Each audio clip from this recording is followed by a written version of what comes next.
नमस्कार। चलिए आज बात करते हैं झारखंड के दो सबसे जरूरी भूमि कानूनों के बारे में। छोटा नागपुर काश्तकारी अधिनियम जिसे हम सीएनटी एक्ट कहते हैं और संथाल परगना काश्तकारी अधिनियम यानी एसपीटी एक्ट। ये सिर्फ पुराने कानून नहीं है बल्कि आज भी झारखंड की राजनीति और समाज पर इनका बहुत गहरा असर है। और हाँ, अगर आप किसी परीक्षा की तैयारी कर रहे हैं तो ये आपके लिए बहुत ही ज्यादा महत्वपूर्ण है। तो सबसे पहले एक सवाल, आखिर ऐसा क्या है इन कानूनों में? मतलब 100 साल से भी ज्यादा पुराने कानून आज भी इतने बड़े विवाद की वजह क्यों बनते हैं? क्यों इनको लेकर आज भी इतने विरोध प्रदर्शन होते हैं, इतनी राजनीतिक बहस होती है? चलिए इसी सवाल के जवाब से शुरू करते हैं। अच्छा, तो इन कानूनों को ठीक से समझने के लिए हम क्या क्या देखने वाले हैं? सबसे पहले देखेंगे इनके पीछे का इतिहास, फिर सीएनटी एक्ट को एक ढाल की तरह और एसपीटी एक्ट को एक किले की तरह समझेंगे। इनके जो जरूरी प्रावधान हैं उन पर नजर डालेंगे और आखिर में देखेंगे कि आज के समय में इन पर क्या बहस चल रही है। तो चलिए सबसे पहले बात करते हैं इतिहास की। मतलब इन कानूनों के पीछे की वजह क्या थी? देखिए, हुआ ये था कि ब्रिटिश राज के दौरान जमींदार, साहूकार और बाहर से आए लोग बड़े पैमाने पर आदिवासियों की जमीनें हड़प रहे थे। और ये सिर्फ जमीन का मामला नहीं था, ये एक तरह से उनकी पूरी संस्कृति, उनके जीने के तरीके पर हमला था। जाहिर है, इस वजह से आदिवासी समुदायों में बहुत ज्यादा गुस्सा और असंतोष फैल गया और इसी ने विद्रोह की आग को हवा दी।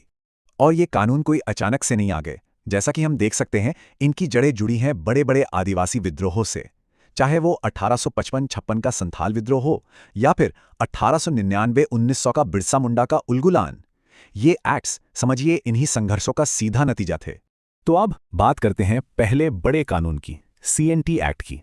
इन बड़े विद्रोहों के बाद अंग्रेजी सरकार पर दबाव बना और उन्हें एक्शन लेना पड़ा। और इसी का नतीजा था 1908 का छोटा नागपुर काश्तकारी अधिनियम। इसे आदिवासी जमीन के लिए एक शील्ड, एक ढाल की तरह बनाया गया था। तो उसका मकसद क्या था?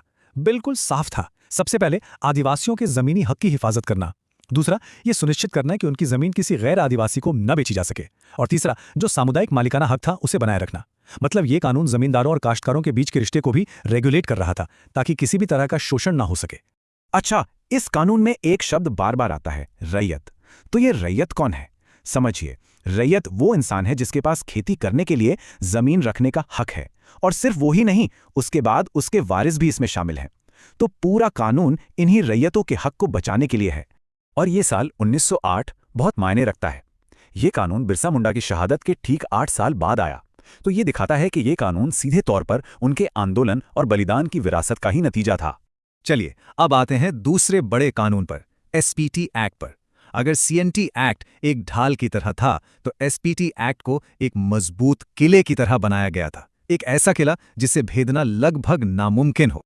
तो हुआ ये कि 1949 में देश की आज़ादी के बाद ये महसूस किया गया कि संथाल परगना इलाके को और भी ज्यादा सुरक्षा की जरूरत है। इसीलिए एसडीपी एक्ट बनाया गया जो सीएनटी एक्ट से भी ज्यादा सख्त था। इसका मकसद था कि वहां की जो पारंपरिक भूमि व्यवस्था है वो बची रहे और आदिवासियों का शोषण पूरी तरह से बंद हो। ये कानून लागू तो हुआ 1949 में, आज़ादी के बाद। लेकिन इसकी कहानी शुरू होती है लगभग 100 साल पहले, 1855 के संथाल विद्रोह से। समझिए, जिन सुरक्षा उपायों के लिए संथालों ने इतना बड़ा संघर्ष किया था उन्हें ही इस कानून के जरिए पक्का किया गया। एक बात यहां ध्यान देने वाली है, ये जो एसपीटी एक्ट है ये पूरे झारखंड में लागू नहीं होता। इसका दायरा सिर्फ संथाल परगना डिवीजन तक ही है। मतलब दुमका, देवघर, गुड्डा, पाकुड़ और साहिबगंज जैसे जिले, क्योंकि इस इलाके का अपना एक अलग इतिहास और अपनी एक अलग सांस्कृतिक पहचान है। तो अब आते हैं सबसे जरूरी हिस्से पर, खासकर उन लोगों के लिए जो जेपीएससी या जेएसएससी जैसी परीक्षाओं की तैयारी कर रहे हैं। वो हैं इन कानूनों के सबसे अहम प्रावधान यानी की प्रोविजंस। चलिए एक एक करके इन धाराओं को समझते हैं। ये जो सामने है ये समझिए इन दोनों कानूनों का निचोड़ है। देखिए, सीएनटी एक्ट में है सेक्शन 46। ये क्या कहता है? ये कहता है कि कोई आदिवासी अपनी जमीन सिर्फ उसी पुलिस स्टेशन एरिया में रहने वाले किसी दूसरे आदिवासी को ही बेच सकता है, वो भी डेप्यूटी कमिश्नर यानी डीसी की परमिशन के बाद।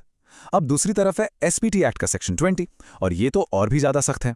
ये जमीन की बिक्री, गिफ्ट या लीज मतलब किसी भी तरह के ट्रांसफर पर लगभग पूरी तरह से रोक लगा देता है। इसीलिए इसे ज्यादा मजबूत सुरक्षा कवच माना जाता है। अब बात करते हैं सीएनटी एक्ट के एक और पावरफुल सेक्शन की, सेक्शन 71। मान लीजिए किसी आदिवासी की जमीन धोखे से या गैर कानूनी तरीके से छीन ली गई, तो ये सेक्शन उस पीड़ित को हक देता है कि वो अपनी जमीन वापस पाने के लिए अर्जी दे सके।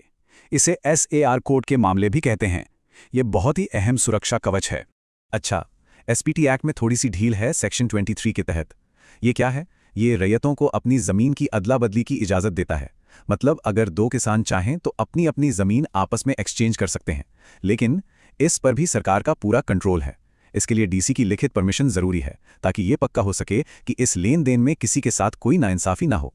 तो जैसे सीएनटी में सेक्शन 71 है, कुछ वैसा ही इस एसपीटी एक्ट में है सेक्शन 42। ये सेक्शन डीसी को पावर देता है कि अगर किसी ने खेती की जमीन पर गैर कानूनी कब्जा कर लिया है तो उसे वहां से हटाया जा सकता है और जमीन उसके असली मालिक को वापस दिलाई जा सकती है। ये एक बहुत ही मजबूत एडमिनिस्ट्रेटिव पावर है। तो ये तो थी कानूनों की बात, लेकिन कहानी यहीं खत्म नहीं होती।